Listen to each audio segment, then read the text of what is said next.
ఇవాళ ఆంధ్రప్రదేశ్ రాష్ట్రంలో కూటమి ప్రభుత్వం ఏర్పడిన తర్వాత ఏ రకంగా కక్ష సాధింపు చర్యలు జరుగుతూ ఉన్నాయో ఆంధ్రప్రదేశ్ వ్యాప్తంగా మనం చూస్తూ ఉన్నాము. నిన్నటికి నిన్న రాజమండ్రిలో సభ్య సమాజం సిగ్గుపడే విధంగా ఒక దళితుడిని, చదువుకున్న పిల్లోడిని సోషల్ రెస్పాన్సిబిలిటీగా ఒక చర్చ్ దగ్గర వాటర్ వచ్చి మునిగిపోయింది. అదేవిధంగా వాళ్ళ ఇంటి బయట ఉన్న పార్కులు ఇవన్నీ మునిగిపోయినాయి వర్షం వచ్చి. ఏం చేస్తున్నారని ఫేస్బుక్లో పోస్ట్ పెట్టిన దానికి అతన్ని నిన్న రాజమండ్రి 4th టౌన్ పోలీస్ స్టేషన్లో సిఐ బాజీలాల్ అని వ్యక్తి ఈ పిల్లోడు పులి సాగర్ అని పిల్లోడిని బట్టలు ఊడదీసి స్టేషన్లో అందరూ ఉంటుండగా సెల్లో వేసి ఇంకా అసలు పచ్చి బూతులు తిట్టిన కార్యక్రమం. నిజంగా ఈ అబ్బాయి చెప్తా ఉన్నాడు, సార్ నేను ఏం తప్పు చేశాను, వర్షం పడినప్పుడు కూటమి ప్రభుత్వం వచ్చిన తర్వాత మీరు ఏం చేశారు, నెల రోజుల్లో మీరు చేసిన ప్రక్షాళన ఇదా అని పోస్టులు పెట్టాడు. ఈ బ్రదరన్ చర్చ్ దగ్గర ఇలా మునిగిపోయింది, మీ కూటమి ప్రభుత్వం వచ్చిన తర్వాత నాడు నేడు గతంలో మేమున్నప్పుడు ఏ రకంగా ఉన్నాయి ఇవన్నీ కూడా పెట్టాడు. పెట్టిన దానికి ఈ అబ్బాయిని ఎంత దారుణంగా అసలు 41 నోటీస్ ఇవ్వడానికని పిలిపించుకొని ఉదయం తీసుకుని రాత్రి దాకా స్టేషన్ సెల్లో బట్టలు ఊడదీసిన ఫోటోలు కూడా కనబడుతున్నాయి. అవి కూడా మీకు చూపిస్తాను. అసలు ఫస్ట్ ఈ అబ్బాయి ఏం పోస్ట్ పెట్టాడో ఒకసారి వీడియో పెట్టండి. ఆ పోస్ట్ ఏం పోస్ట్ పెట్టాడు, దాని తర్వాత ఈ అబ్బాయిని ఏ రకంగా ఇచ్చేశారు ఈ పోస్ట్ పెట్టాడు. గతంలోని ఈ పార్టీ వర్షం పడితే ఊరంతా నీట మునిగి, కానీ రోజున నీరు అనేది నిలబడుతున్న ఒక హాఫ్ అన్ అవర్ లో నీరు ఇది నెల రోజులుగా అదే పని మీద ఏదైతే డ్రైనేజ్ వ్యవస్థ పైన ప్రక్షాళన చేస్తూ పారిశుధ్యాన్ని ఎప్పటికప్పుడు సమీక్షిస్తూ డీసీటింగ్ మీద ప్రాధాన్యత ఇవ్వడం వల్ల ఈ యొక్క నెల రోజుల కార్యక్రమం ఈ రోజు మీరు ఈ పార్టీ వర్షాన్ని కూడా చూడవచ్చు. రోడ్లు ఎలా ఉన్నాయి గతంలోని అంటే ఈ రకంగా ఉన్నాయి. ఎమ్మెల్యే గారు చెప్తున్నాడు, ఇంకో బాబు రాజమండ్రి ఈ రకంగా ఉంది, ఈ పాటి వర్షానికి ఇంకో నీళ్లు ఇంకా ఉన్నాయి అని చెప్పేసి చూపిస్తున్నాడు. దానికి స్టేషన్ లో కేసు పెట్టడం, ఈ అబ్బాయిని కూడా అరెస్ట్ చేసి సెల్లో వేసిన వీడియో కూడా ఒక్కసారి పెట్టండి అన్న. ఈ అబ్బాయిని ఏ రకంగా పెట్టారు. ఇది ప్రకాష్ నగర్ పోలీస్ స్టేషన్. ఆ పోలీస్ స్టేషన్ లో ఆ పిల్లోడిని సాగర్, ఈ అబ్బాయిని దళితుడు, అందులోనూ BSc BEd చదువుకున్నాడు ఈ అబ్బాయిని తీసుకెళ్లి ఇలాగా లోపల పెట్టిన సందర్భం. అదిగోండి షర్ట్ కూడా తీసి కూర్చోబెట్టి, ఆ పక్కనే మహిళా కానిస్టేబుల్ ఉన్నారు, అంటే లేడీ కానిస్టేబుల్ ఎదురుగుండా పెట్టిన సందర్భం. అసలు మనం ఆంధ్రప్రదేశ్ రాష్ట్రంలో ఉన్నామా ఎక్కడున్నామని అడుగుతా ఉన్నా.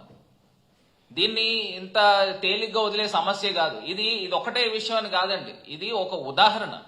రాజమండ్రిలో పట్టపగలన ఈ అబ్బాయి ఏం చేశాడనండి, ఏం పెద్ద తప్పు చేశాడని క్వశ్చన్ చేస్తే మా ఇంటి బయట మొత్తం అంతా కూడా చెరువులా నీళ్లు నిండిపోయి ఉన్నాయి వర్షానికని క్వశ్చన్ చేసి ఫేస్బుక్ లో పోస్ట్ పెడితే ఈ రకంగా అరెస్టులు చేస్తారా అని అడుగుతా ఉన్నా, బట్టలు కూడా తీసి కూర్చోబెడతారా అని అడుగుతా ఉన్నా.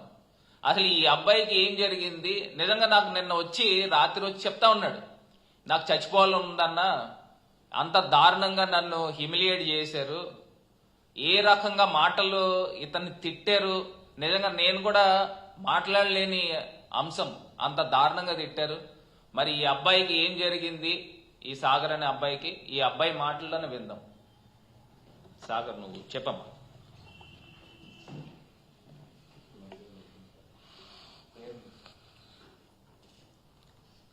అందరికీ నమస్కారం అండి. నా పేరు పులిసాగర్, నేను రాజమండ్రి వాస్తవ్యుడిని. ఈరోజు నేను ఇక్కడికి రావడానికి గల కారణం ఏంటంటే, మీ ముందు నిలబడడానికి గల కారణం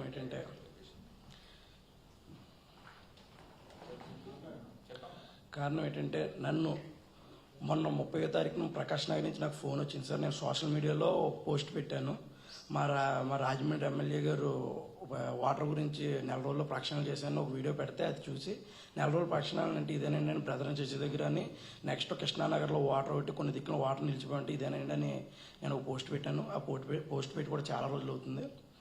ఆ పోస్ట్ని తీసుకుని ప్రకాష్ నగర్ పోలీస్ స్టేషన్లో కంప్లైంట్ ఇవ్వడం జరిగింది. ఆ కంప్లైంట్తో నాకు కంప్లైంట్ ఇచ్చినట్టు కూడా నాకు తెలియదు. నాకు ఒక కానిస్టేబుల్ 30 తారీఖున ఫోన్ చేసి ఒకసారి స్టేషన్ రావాలమ్మా, సార్ మాట్లాడి వెళ్ళిపోతానని చెప్పేసి అన్నారు. అన్న తర్వాత నేను వేరే ఊళ్ళో ఉన్నాను సార్, వస్తానని చెప్పేసి సోమవారం నాడు వెళ్ళాను. సోమవారం ఉదయం 11 గంటలకు వెళ్ళాను. నేను కరెక్ట్గా 11-11:30 కల్లా నేను అక్కడ కూర్చుని ఉండగా లోపల పిలిచాను. నన్ను పిలిచి నా పేరు ఇవన్నీ రాసుకుని నీ మీద పలానా పోస్ట్ పెట్టినందుకు కేసు కడుతున్నావు అని చెప్పి పలానా రాశారు. నువ్వేం చదువు ఉన్నావు ఏంటని అడిగారు. నేను ఇలా బీఎస్సీ బీఈడీ చదువుకున్నాను. నా పేరు అడిగారు, నా తండ్రి పేరు అడిగారు, నా డోర్ నెంబర్ అడిగారు. తర్వాత నా క్యాస్ట్ డేట్ అని అడిగారు. ఇలా పలానా ఎస్సీ అండి, నేను ఎస్సీలో ఏంటంటే మాలవాళ్ళ వర్గానికి చెందినవాడిని అని చెప్పానండి. చెప్పిన తర్వాత సీఏ గారు ఎరా లంచా కూడా ఆడుకున్నాడు పోస్టులు ఆడటమన్నాడు. నీ ఇష్టం వచ్చాడు పోస్టులు పెట్టడానికి గారు ఉన్నది, నువ్వు కొవ్వు పట్టి కొట్టుకున్నావు నా కొడక, ఏం చేస్తారో నువ్వు అనేసి ఇష్టం వచ్చినట్టు బూట్లు తిట్టి నన్ను అసలు విచక్షణారహితంగా మాట్లాడి నన్ను ఎంత దారుణంగా మాట్లాడారంటే నన్ను కోసి రైలు పట్టాల మీద పడేస్తాను, గొద్దు కోసి రైలు పట్టాల మీద పడేస్తాననేసి అన్నారు సార్. అలాంటి మాటలు ఆయన మాట్లాడి నన్ను ఎంతో అవమానపరిచి, ఇంకా ఈ కేసులో ఇద్దరు ఉన్నారు వాళ్ళ పేర్లు కూడా చెప్పని చెప్పి నన్ను బలవంతం చేసి వాళ్ళు ఎవరు కూడా నాకు తెలిసారంటే వాళ్ళు తీసుకురాకపోతే నేను వదలనని చెప్పేసి అన్ని కూర్చోబెట్టారు సార్ నన్ను. నేను ఒక పావు గంట అరగంట కూర్చున్నాను. కూర్చున్న తర్వాత ఆయనే వచ్చారు. నేను వాళ్ళు ఎలా కూర్చుని ఉంటే ఆయన వచ్చి ఎరా అలా కూర్చున్నావు ఎరా అని చెప్పేసి నన్ను అర్జెంట్గా లేకమన్నారు. లేచాను సార్. లేచిన వెంటనే షూ ఇప్పేసి అన్నారు సార్. షూ ఇప్పేసిన తర్వాత బట్టలు ఇప్పేసి లోపలేసి అన్నారు సార్. నన్ను ఆ మాట అనగానే అది నేను చదువుకున్నాను సార్, నేను ఎడ్యుకేట్, నేను అంతా తప్పు ఏం చేశాను ఇలా చెప్తాను, నాకే ఎదురుతామని చెప్తాను. పే కట్టుకుని నన్ను జైలు కేసు లోపల లాకప్ దగ్గరికి తోసి బట్టలు ఇప్పండి అనేసి అన్నారు సార్. అనేటప్పుడు కానిస్టేబుల్ వచ్చి నా షర్ట్ అయ్యి ఇప్పారు సార్. నా ప్యాంట్ ఇప్పుతుంటే నాకు డ్రాయర్ లేదు అనేసి అంటే ప్యాంట్ వదిలేశారు సార్. లోపలేసి తాళం వేసి నన్ను లోపల కూర్చోబెట్టారు సార్. కరెక్ట్గా 11:45 to 12 మధ్యలో కూర్చోబెడితే కరెక్ట్గా 1 గంట 12:55 కానీ 11:55 కానీ ఒక అతను టీడీపీకి సంబంధించిన ఆదిరెడ్డి వాసుగారితో తిరిగి అతను వచ్చి నన్ను చూసుకుని నవ్వుకుంటూ వెళ్ళారు సార్. అది చూశాను నేను ఎలా ఉన్నానో. నాకు కరెక్ట్గా 2 గంటల దాకా సాయంకాలం 5 దాకా నన్ను ఎవరు చూడడానికి రాలేదు, చేయడం రాలేదు, ఎవరికి తెలియదు. కనీసం ఇంటిమేషన్ నన్ను పోలీస్ స్టేషన్ తీసుకున్నట్టు కానీ ఎవరికి ఇంటిమేషన్ కానీ ఎవరికి చెప్పలేదు. నాకు మధ్యాహ్నం 3 గంటలకు వేరే అతను అక్కడికి వస్తే ఆయనకి చెప్పాను ఇలా నన్ను ఇలా ఆపరేషన్ మా వాళ్ళకి ఇంటిమేషన్ ఇవ్వంటే ఆయన ఫోన్ చేస్తే ఈవినింగ్ 5 గంటలకు లాయర్ గారు వచ్చారు. లాయర్ గారు వచ్చి మాట్లాడిన కూడా 6 గంటలకి 9 దాకా కూడా నన్ను వదలలేదు. లాయర్ గారు ఉన్నారు నాతో పాటు, లాయర్ గారు ఉన్నారు, ఆయన వదలలేదు. నన్ను బట్టలు ఇప్పేది కూర్చోబెట్టి పొద్దు నుంచి సాయంకాలం దాకా చాలా మంది కంప్లైంట్లు ఇచ్చి వాళ్ళు వచ్చారు, చాలా మంది లేడీస్ వచ్చారు, వాళ్ళందరూ వచ్చారు. 4 కానిస్టేబుల్ అయాల డ్యూటీలో ఉన్నారు. లేడీ కానిస్టేబుల్ మార్నింగ్ ఒక అతను, మధ్యాహ్నం 2 డ్యూటీ, సాయంకాలం ఒకరు, మొత్తం 4 కానిస్టేబుల్ ఉన్నారు. అది లేడీ కానిస్టేబుల్. వాళ్ళు ఎదురుకుండా నన్ను అర్ధనగ్నంగా బట్టలు ఇప్పేసి యాక్చువల్ ప్యాంట్ కూడా ఇప్పిద్దరు కానీ నేను డ్రాయర్ లేదన్న వాళ్ళు నన్ను వదిలేశారు. అక్కడ కూర్చోబెట్టి నన్ను అలా ఉంచోబెట్టి సాయంకాలం 9 దాకా అలా ఉంచారు నన్ను. తర్వాత వచ్చిన తర్వాత 9:18 నన్ను బయటికి రిలీజ్ చేశారు. బయటికి రిలీజ్ చేసి నన్ను మళ్ళీ స్టేట్మెంట్ అయ్యి రాసుకున్నారు. నాయి అలా రాసి దాని మీద సంతకం పెట్టమని అదే సార్. పైచార్జిక ఆనందంతో కూటమి ప్రభుత్వం గెలిచింది, వైఎస్ఆర్సీపీ ఓడిపోయిందని పైచార్జిక ఆనందంతో నాకు ఒక సైకో విధంగా నేను రాశానన్న టైప్లో నాకు పేపర్లో రాసి దాని మీద సంతకం పెట్టమని నన్ను బలవంతం చేశారు. అదే సార్ అలా రాశారు మ్యాటర్. ఇది నేను అలా చేయాలంటే ఇది నువ్వు చేసింది ఇదే వస్తుందని చెప్పి సంతకం పెట్టించుకున్నారు. పెట్టించుకున్న తర్వాత 41 నోటీస్ ఇచ్చారు, దాని మీద కూడా సంతకం పెట్టించుకున్నారు. ఈ 2 పట్టుకుని మళ్ళీ సీఏ దగ్గర తీసుకెళ్లారు నన్ను. సీఏ గారు రూమ్లోకి వెళ్ళండి, ఎరా ఏం చేస్తావు ఏంటి నీకు పరిస్థితి ఏంటి, ఇంకోసారి పోస్ట్ పెడతావు అన్నారు. పెట్టను సార్. నేను ఇలా అడ్డంగా తల ఊపితే కొండపల్లి బొమ్మ అనుకున్నావు పెట్టరా నువ్వు, నీ ఇష్టం వచ్చాడు తల ఊపుతున్నావు, అలా ఊపుతున్నా నీ టైం బ్యాడ్గా ఉంది, నీకు ఏం చేస్తాను నీకే తెలియదు అనేది నేను బెదిరించేశారు. అలాగే సార్ అన్నాను సార్. ఇంకోసారి పోస్ట్ పెడతావా అన్నారు. నేను పెట్టనని అన్నాను. ఇంకోసారిగా నువ్వు పోస్ట్ పెడితే పేక తాడు కట్టి రాయి కట్టి గోదాట్లో పడిచేస్తాను నిన్ను, నీ టైం అస్సలు బాగాలేదు, నువ్వు ఇంకోసారి నా దృష్టిలో పని పడ్డావంటే శవం కూడా దొరకదు, గోదాట్లో పడిచేస్తే శవం కూడా దొరకకుండా చేసేస్తాను, ఏమనుకున్నావు నువ్వు, ఇంకోసారి నాకు కనపడకూడదని చెప్పి పంపించారు. సీఏ ప్రకాశ్ నగర్ సీఏ బాజీలాల్ గారు, ఎస్కే బాజీలాల్ గారు. ఆయన ఇష్టం అన్పార్లమెంటరీ లాంగ్వేజ్. నేను ఒక ఎడ్యుకేటెడ్ పర్సన్ అని కూడా తెలిసి కూడా అన్పార్లమెంటరీ లాంగ్వేజ్ ఆయన ఇష్టం వచ్చినట్టు. మరి పోలీస్ సెక్షన్లో వాళ్ళకి చెప్పారు, మరి నాకేం తెలియదు. ఒక దళితుడిని ఆ 41 నోటీస్కి అంత అరెస్ట్ చేసి అంత జైల్లో పెట్టేసి చేయాలని పని లేదు. నా ముందు ఇంకో చైల్డ్ స్నాచింగ్ కేసు ఒక కానిస్టేబుల్ జరిగితే అతను కూర్చోబెట్టి మాట్లాడారు. నాకు అంత చేయాల్సిన పని, నేను ఎస్సీ క్యాండిడేట్ అని తెలిసి కావాలని చేశారు ఈ విషయమే. నేను ఆ విషయం అయితే నా ముందు చాలా మంది వచ్చారు, ఆ స్టేషన్కి ఎంతో మంది వచ్చారు. వాళ్ళందరూ అదేదో నేను దొంగతనం చేసిన వాళ్ళగా, నేను మర్డర్ చేసిన మానవంగా చూసినట్టు చూస్తున్నారు. అంత బట్టలు ఇప్పించి నుంచో పెట్టాలన్న పరిస్థితి ఏంటి, దేనికి, నేను చేసిన తప్పు ఏంటి? నాకు అధికారం ఇచ్చింది ఆర్టికల్ 19 అధికారం ఇచ్చింది. అధికారంతో నేను మాట్లాడే హక్కు ఉంది, నాకు స్వేచ్ఛ హక్కు ఉంది, స్వతంత్ర హక్కు ఉంది. ఆర్టికల్స్ మాకు చెప్పారు చదువుకునేటప్పుడు, మానవ హక్కులు, హ్యూమన్ రైట్స్ అని చెప్పారు. దేనికి పనికిరావు అవన్నీ. పనికొచ్చి అయితే మమ్మల్ని ఒక సిఐ ఉండి, ఒక బాధ్యత గల సర్కిల్ ఇన్స్పెక్టర్ స్థానంలో ఉండి, ఇప్పుడు నేను ఇచ్చిన పోస్ట్కి మీరు నాకు పెట్టారు. నేను పెట్టిన పోస్ట్ అది తప్పు, మీరు ఎలా తీసుకుంటారో అన్నది మీ ఇష్టం. అది నేను ఇట్టింది మంచిగా ఇట్టాను, అది మీకు తప్పు అనిపించదు, మీ బ్రా ప్రకటన, నేను అది ఒప్పుకుంటాను. ఆ పోస్ట్ మీకు బాధ అనిపించినప్పుడు మీరు నన్ను తిట్టినందుకు మరి నాకు బాధ అనిపించదా? నేను చేసిందని మీరు నాకు శిక్ష వేస్తున్నారు, మరి మీదేంటిది శిక్ష కాదా? మీరు చేసేది ఏంటి? ఒక సుపీరియర్ ఆఫీసర్ అయ్యి ఉండి ఒక పర్సన్ తిట్టి నాకు ఈ విషయంలో నాకు న్యాయం చేయాలి. ఒకటన్నా, ఈ అబ్బాయి యొక్క మనోవేదన ఏ రకంగా ఉందో మనకు కనబడతా ఉంది. ఇది ఖచ్చితంగా ఇది ఇక్కడతో వదిలే సమస్య లేదు. హ్యూమన్ కమిషన్ తీసుకుని వెళ్తాం, నేషనల్ హ్యూమన్ కమిషన్ కి. అదేవిధంగా నేషనల్ ఎస్సీ కమిషన్ కూడా వారి దృష్టికి కూడా తీసుకుని వెళ్ళడం జరుగుతుంది. అసలు ఆంధ్రప్రదేశ్ రాష్ట్రంలో ఏం జరుగుతూ ఉంది? దళితుల పైన ఈ రకమైన అమానుషంగా చేస్తారా? చదువుకున్నానని మరీ చెప్తున్నా కూడా, బీఎస్సీ బీఈడి చదువుకున్నానని చెప్తున్నా కూడా ఈ రకంగా తల్లిదండ్రుల పైన దుర్భాషలు ఆడి బూతులు మాట్లాడే సందర్భం ఉంటుందా అని అడుగుతా ఉన్నా. ఒకటి, దీనిపైన ఖచ్చితంగా కూటమి ప్రభుత్వం అక్కడ జరుగుతున్న ఇష్యూస్ పైన యాక్షన్ తీసుకోవాలి. అదేవిధంగా రాష్ట్రంలో జరుగుతున్న ఈ యొక్క అమానుషమైన దాడుల్ని, సోషల్ మీడియా వ్యక్తుల్ని ఈ రకంగా ప్రశ్నించిన దానికి ఇంత చిత్రహింస పెడతా ఉన్నారు. మీకు ఒకటే నేను ఉదాహరణ చెప్తున్నానండి. ఒకే వ్యక్తి పైన 7-8 పోలీస్ స్టేషన్లు కేసులు పెట్టడం ఎక్కడైనా చూసామా? పీటీ వారెంట్లు అంటూ తీసుకుని వెళ్ళిపోతా ఉన్నారు. ఒకే రోజున 500-600 కిలోమీటర్లు ఊర్లు తిప్పుతా ఉన్నారు. అంటే ఒక ఫిజికల్ గా, మెంటల్ గా హెరాస్ చేసే కార్యక్రమం జరుగుతూ ఉన్నాయి. హెల్త్ బాగోపోయినా కూడా ఈ రకమైన కార్యక్రమాలు చేస్తా ఉన్నారు. దీన్ని తక్షణమే విరమించుకోవాల్సిందిగా ఈ యొక్క కూటమి ప్రభుత్వాన్ని హెచ్చరిస్తా ఉన్నాం. అందరికీ నమస్కారం. మేము పదే చెబుతూ వచ్చాం, దళితులన్నా, దళిత సామాజిక వర్గం అన్నా, దళితుల్లో సామాజిక చైతన్యం కలిగిన యువకులన్నా ఈ కూటమి ప్రభుత్వానికి పూర్తిగా ఏహ స్వభావం ఉంది. పరిపాలించటం చేతగాక తప్పుడు ప్రచారం సామాజిక మాధ్యమాల్లో తప్పుడు ప్రచారం చేసుకుంటున్న స్థానిక ఎమ్మెల్యే యొక్క ప్రచారాలను కేవలం సాగరు ఉన్న వాస్తవ పరిస్థితిని తన ఫేస్బుక్ అకౌంట్లో పెట్టాడు. పెట్టిన ఫేస్బుక్ అకౌంట్లో తాను పోస్ట్ చేసింది ఇది: నువ్వు పూర్తిగా 10 రోజుల్లో ప్రక్షాళన చేశానని ప్రకటించుకున్నావు, కానీ ఇదిగో వాస్తవ పరిస్థితి బ్రదరన్ చర్చి ముందు ఇలా ఉంది, ఫలానా స్వతంత్ర హాస్పిటల్ రోడ్లో కృష్ణానగర్లో ఇలా ఉంది అని ఆయన వాస్తవ పరిస్థితిని పెట్టాడు. దీనిలో ఏం తప్పుంది? సాగర్ చేసిన నేరం ఏమిటి? మీ తప్పును ఎత్తి చూపటమా? మీరు తప్పుడు ప్రచారాలు చేసుకుంటుంటే ఇది తప్పు అని ప్రజలకు అవగాహన కల్పించటమా? ఓహో, అంటే మీరు చేసే అన్యాయాలను, మీరు చేసే అక్రమాలను ప్రజలకు సామాజిక మాధ్యమాలు చెబితే తప్పు. ఇప్పటికే మీ వెర్రవీగే తత్వంతో సోషల్ మీడియా కార్యకర్తలందరినీ భయభ్రాంతులు చేయటం, అక్రమ కేసులు బనాయించటం, కొట్టటం, తిట్టటం, ఊర్లో ఉండనీయకుండా చేయటం, పక్క రాష్ట్రాలకు వెళ్ళిపోమని, పారిపోమని బెదిరించడం లాంటి ఇప్పటికే చేస్తుంటే ఈ రోజున రాజమండ్రిలో ఓ మాల సామాజిక వర్గానికి సంబంధించిన సామాజిక కార్యకర్త అయిన సాగర్కి దారుణమైన అవమానం జరిగింది. ఇది భావోద్వేగాలకు సంబంధించిన అంశం, మా మనోభావాలకు సంబంధించిన అంశం. మిమ్మల్ని వదిలిపెట్టే ప్రసక్తే లేదు. గవర్నమెంట్తో మాకు సంబంధం లేదు.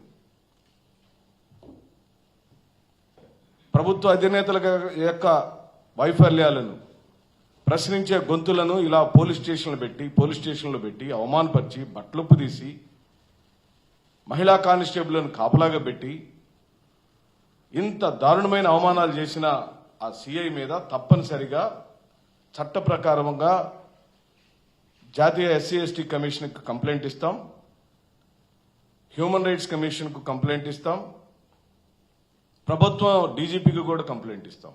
మాకేం డీజీపీ మీద నమ్మకం లేదు, ఎందుకంటే వారి సెంట్రిక్ గానీ అన్ని నేరాల ఘోరాలు జరుగుతున్నాయి. వారే ఒక తెలుగుదేశం పార్టీ కార్యకర్తగా మాట్లాడుతున్నారు, అలాగే ప్రవర్తిస్తున్నారు. ఎస్పీల స్థాయి వ్యక్తులు కూడా ఓ బాధ్యతాయుతమైన ఐఏఎస్లు ఐపీఎస్ లాంటి వ్యక్తులు కూడా ఇంత దారుణంగా ప్రవర్తించాల్సిన అవసరం ఏమొచ్చిందని చెప్పి అడుగుతున్నాం. అంటే మీరు చేసిన తప్పుల గురించి మాట్లాడే హక్కు ఈ తెలుగుదేశం పార్టీ కూటమి ప్రభుత్వంలో లేదా? మాట్లాడకూడదా? తప్పును ఎత్తి చూపకూడదా? మరి మీరు ఆ రోజున వైఎస్ఆర్ కాంగ్రెస్ పార్టీ అధికారంలో ఉన్నప్పుడు శ్రీ జగన్మోహన్ రెడ్డి గారు ముఖ్యమంత్రిగా ఉండినప్పుడు రోడ్లు బాగలేవని, రోడ్లు గుంతలుగా ఉన్నాయని, రోడ్లు వేయమని రోడ్ల మీద మీ కార్యకర్తలు కూడా పడుకున్నారు కదా అడ్డంగా. బాగున్న రోడ్లను తవ్వారు కదా రాత్రులలో. ఎంతో అపహాస్యంగా సోషల్ మీడియాలో దుష్ప్రచారాలు చేశారు కదా, వాళ్ళ మీద కూడా కేసులు పెట్టమని డిమాండ్ చేస్తున్నాం. తెలుగుదేశం పార్టీ ఈరోజు అధికారంలో ఉంది, నిన్న అధికారంలో లేనప్పుడు జరగని నేరాలు ఘోరాలని సోషల్ మీడియా మాధ్యమాలలో స్వయాన ముఖ్యమంత్రి గారిని పట్టుకొని ఆ రోజున మీరు చేసిన అవమానాలు ఎలా మర్చిపోతాం? ఏం చెప్తారండి మీరు? ఆ పిల్లాడిని పట్టుకొని ఆ కుర్రాడిని పందిలాగున్నామని చెప్పి సిఐ బాజీలాల్ సంబోధిస్తాడు. ఇది ఎస్సీ ఎస్టీ అట్రాసిటీ కేసు కిందే వస్తుంది. తల నరుకుతానని చెప్పాడు, ఇది వైలేషనే. రైలు పైన పెట్టి తలకాయని కట్ చేస్తానని చెప్పాడు. ఇలాంటి పదాలు వాడిన ఆ సిఐని వెంటనే అతన్ని సస్పెండ్ చేయమని డిమాండ్ చేస్తున్నాం. వ్యక్తిగత దూషణలు, కులం పేరుతో దూషణలు, చంపుతామని బెదిరింపులు, ఇదంతా కూడా పూర్తిగా దళిత వ్యతిరేక భావాజలం అణువణువున పుణికిపుచ్చుకున్న కూటమి ప్రభుత్వం పూర్తిగా లిమిట్స్ దాటిపోయింది. మేము కూడా దళిత సామాజిక వర్గాన్ని పూర్తిగా అడుగుతున్నాం, ఆలోచించమని చెప్పి అడుగుతున్నాం. మాలా మాదిగలకు, రెల్లి కులస్తులకు ఈ రాష్ట్రంలో జరుగుతున్న దారుణమైన అవమానాన్ని, మారణ కాండలను ఆలోచించమని చెప్పి అడుగుతున్నాం. మన ఇళ్లకు వచ్చిన పథకాలన్నీ ఏమైనాయని చెప్పి అడగమని చెప్పి డిమాండ్ చేస్తున్నాం. జగన్మోహన్ రెడ్డి గారు ఇచ్చిన పథకాల్లో అత్యధిక మంది లబ్ధిదారులు మాలలు, మాదిగలు, రెల్లి కులస్తులు అత్యధిక మంది లబ్ధిదారులు ఉంటే కేవలం చంద్రబాబు నాయుడు గారు, పవన్ కళ్యాణ్ గారు, బీజేపీ వారు దళితులు ఆర్థికంగా బలవంతులు కాకూడదనే ఓ పన్నాగాని పన్ని వాళ్ళు స్కూటర్లు కొనుక్కోకూడదు, టీవీలు కొనకూడదు, వాళ్ళల్లో సోఫాలు ఉండకూడదు, వాళ్ళల్లో కరెంట్ ఉండకూడదు, వాళ్ళకి నీళ్ల కుళాయిలు ఉండకూడదు, వాళ్ళ పిల్లలు ఇంగ్లీష్ మీడియంలో చదువుకోకూడదని ఓ కుట్రపూరితమైన రాజకీయ వ్యవహార శైలికి ఈ రోజు నా సాగర్కు జరిగిన అవమానమే పరాకాష్ట అని చెప్పి అంటున్నాం. ఇప్పటికి అనేకమైన ప్రెస్ మీట్లు పెట్టి జనాలకు చెప్పాం. చాలా మందికి అపోహలు ఉండొచ్చు, జరిగినాయో లేదో ఏం చేస్తున్నారని. ఈ రోజు మీరు గమనించండి, పూర్తిగా ఫోటోలతో ఆధారాలతో సహా సాగర్ ముందుకొచ్చాడు. న్యాయం కోరుకుంటున్నాం. బాబాసాహెబ్ అంబేద్కర్ రాసిన రాజ్యాంగంలోని ప్రాథమిక హక్కులైన మాట్లాడే హక్కు, జీవించే హక్కు, భావ ప్రకటన స్వేచ్ఛ హక్కు ఎందుకు హరించిపోతుంది ఈ రాష్ట్రంలో? ఆలోచించమని చెప్పి అడుగుతున్నాం. విఘ్నులైన వాళ్ళందరినీ అడుగుతున్నాం, దళిత సామాజిక వర్గాలని అడుగుతున్నాం. తెలుగుదేశం పార్టీ కూటమి ప్రభుత్వంలో ఉన్న దళిత నాయకులారా ఆలోచించమని చెప్పి అడుగుతున్నాం. మీరు నమ్మిన నాయకులు, మీరు అనుసరిస్తున్న నాయకులు, మీరు ఓట్లేమని గ్రామాల్లో అడిగిన నాయకులు ఈ రోజు నా సాగర్ మీద జరిగిన దారుణమైన అవమానానికి సమాధానం ఎవరు చెబుతారో ముందుకు రమ్మని చెప్పి అడుగుతున్నాం. ఆ సాగర్ని తీసుకొని తప్పనిసరిగా చేయాల్సిన ఉద్యమాన్ని తప్పనిసరిగా ప్రజా ఉద్యమం చేస్తాం. దళిత సామాజిక వర్గంలో అవగాహన కల్పిస్తాం. మాదిగ రెల్లి కులస్తులకు జరుగుతున్న దారుణమైన అవమానాన్ని తెలుగుదేశం పార్టీ చంద్రబాబు నాయుడు చేస్తున్న ఈ దారుణ మారణ కాండలకు ఫుల్ స్టాప్ పడాలని, దళిత నాయకత్వాలు ఆలోచించాలని, మేధావులు ఆలోచించాలని, వ్యాస రచన చేసే వాళ్ళు ఆలోచించాలని, మీడియా సోదరులు ఆలోచించమని చెప్పి సవినీయంగా కోరుతూ సెలవు తీసుకుంటున్నాను. అలాగే దళిత సామాజిక వర్గానికి సంబంధించిన సునీల్ గారి మీద ఓ రాజకీయ కుట్ర జరుగుతుంది. పారిపోయాడని, ఆయన ఎవరికో బినామీ అని, ఆ వ్యాపారం ఈ వ్యాపారం చేస్తున్నారని పెద్ద పెద్ద కులాల్లో పుట్టిన రాజకీయ నాయకులు పదే పదే సునీల్ గారిని సిఐడి ఆఫీసర్గా పనిచేసి అత్యున్నతమైన స్థాయికి వెళ్ళిన ఓ సిఐడి స్థాయి అధికారిని భయభ్రాంతులు చేస్తున్నారే. నిన్నేమో అన్యాయంగా విజయపాల్ గారిని కేసుల్లో ఇరికిచ్చి డ్యూటీలు చేయటం కూడా నేరమేనా ఈ రాష్ట్రంలో అని చెప్పి అడుగుతున్నాం. నన్ను కొట్టారని రఘురామకృష్ణరాజు గారిని చెప్తే మీరు ఈరోజు మరి విజయ్ పాల్ గారి స్థాయి నాయకులను అరెస్ట్ చేశారు కదా.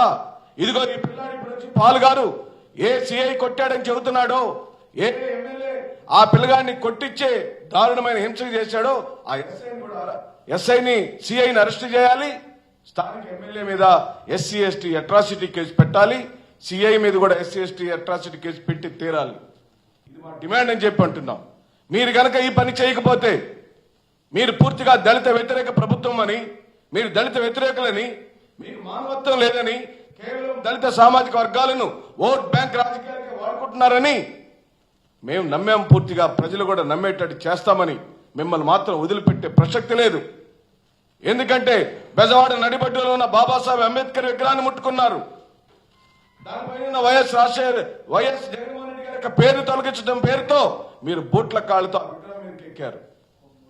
వాటన్నిటి సంగతిని కూడా అతి త్వరలో చూస్తామని చెబుతూ మరి సంజయ్ గారిని కూడా అలాగే ఇబ్బంది పెట్టారు. అంటే ముగ్గురు, ఓ సునీల్ గారు, సంజయ్ గారు, విజయ్ పాల్ గారు, ముగ్గురు కూడా దళిత సామాజిక వర్గానికి సంబంధించిన అత్యున్నతమైన స్థాయికి వెళ్ళిన ఆఫీసర్లను కూడా మీరు వదలకుండా ఆఫీసర్లతో పాటు సామాన్యమైన సామాజిక కార్యకర్తలను ఈ విధంగా భయపెట్టడం, బాధ పెట్టడం, అవమానపరచడం మీకు తగదని వెంటనే ఆపేయమని, అలాగే కఠినమైన చర్యలు తీసుకోమని డిమాండ్ చేస్తూ సెలవు తీసుకుంటున్నాను.